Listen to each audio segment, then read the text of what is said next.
사랑하는 행복한 교회 성도 여러분, 이 영상을 보시는 하나님 나라의 귀한 자녀 여러분, 오늘은 2022년 9월 27일 화요일입니다. 오늘 매일 성경 본문에서는 언약궤를 왕궁으로 모시려는 1차 시도에 관한 기록들이 나와 있습니다. 예루살렘의 백향목 왕궁을 건축한 다윗은 하나님의 궤를 왕궁으로 안치하려는 마음을 품었습니다. 사람들이 아비나답의 집에서 언약궤를 소가 끄는 쇠수레에 싣고 나왔습니다. 언약궤가 나곤의 타작마당에 이르렀을 때 소들이 뛰자 아비나답의 아들 우사가 언약궤를 붙잡았습니다. 진노하신 하나님께서 우사를 치심으로 그가 죽었습니다. 다윗이 두려워하여 언약궤를 가드 사람 오벤에돔의 집으로 가져갔습니다. 오늘 본문을 나누어 보겠습니다. 사무엘하 6장 1절부터 5절, 언약궤를 이동시키는 행렬, 다윗의 계획, 언약궤를 싣고 가는 수레, 언약궤를 수행하는 행렬. 6절부터 8절, 베레스 우사, 언약궤를 붙잡은 우사, 하나님의 진노, 다윗의 분노. 9절부터 11절, 오벳에돔의 집으로 간 언약궤, 다윗의 두려움, 오벳에돔의 집으로 간 언약궤, 오벳에돔의 집에 복을 주신 여호와. 오늘 본문 사무엘하 6장 1절부터 11절 말씀을 듣고 다시 오겠습니다.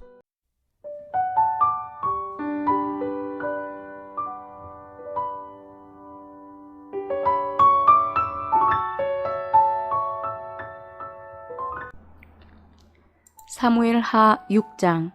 다윗이 이스라엘에서 뽑은 무리 3만 명을 다시 모으고 다윗이 일어나 자기와 함께 있는 모든 사람과 더불어 바알레유다로 가서 거기서 하나님의 궤를 메어 오려 하니 그 궤는 그룹들 사이에 좌정하신 만군의 여호와의 이름으로 불리는 것이라.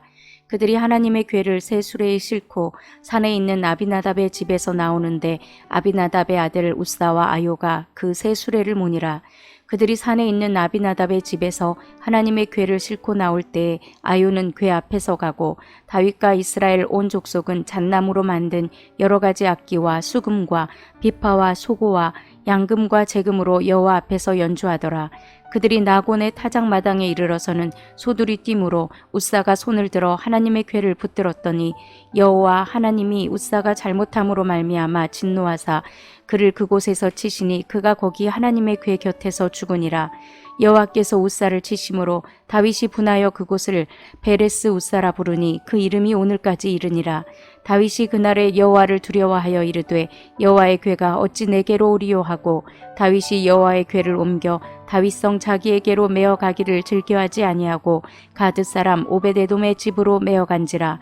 여호와의 궤가 가드 사람 오벳에돔의 집에 석 달을 있었는데 여호와께서 오벳에돔과 그의 온 집에 복을 주시니라.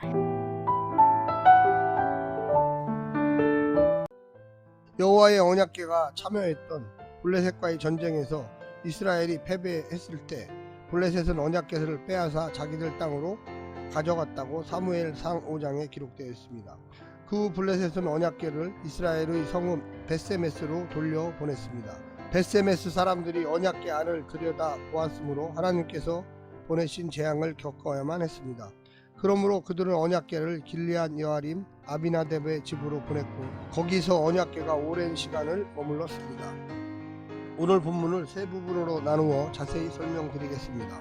첫 번째, 하나님이 거룩하게 하시다는 것.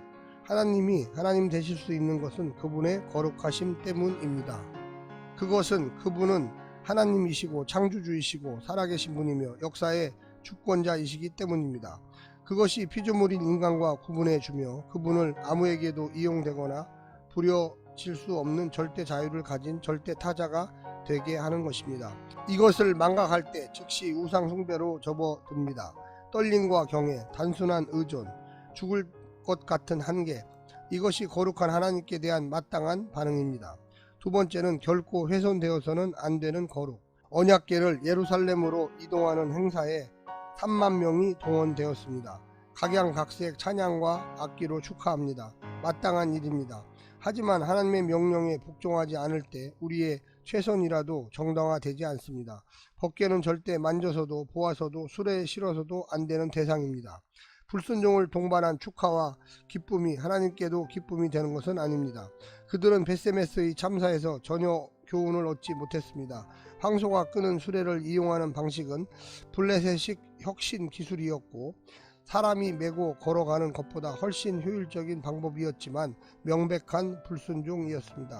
모든 조건이 다 갖추어져도 순종이 빠진 예배를 하나님은 기뻐하지 않으십니다. 세 번째, 거룩성을 훼손한 대가. 하나님 나라를 넘보는 다윗의 대적 블레셋을 흩으셨던 하나님께서 이제 하나님의 거룩함을 훼손하고 말씀을 어긴 다윗의 백성 우사를 흩으십니다. 하나님께 대항하는 이방인이나 하나님의 말씀에 순종하지 않는 이스라엘 모두 그분의 거룩하심 앞에 설 수 없습니다. 그러니 믿지 않는 교회 밖의 사람들을 안타까워하는 만큼 말씀을 묵상하고 순종하는 일에 관심 없는 교회 안의 종교인들도 염려해야만 하겠습니다. 오늘 말씀을 듣고 하나님의 놀라운 축복과 은혜를 누리는 삶을 사시기를 간절히 부탁드립니다. 샬롬.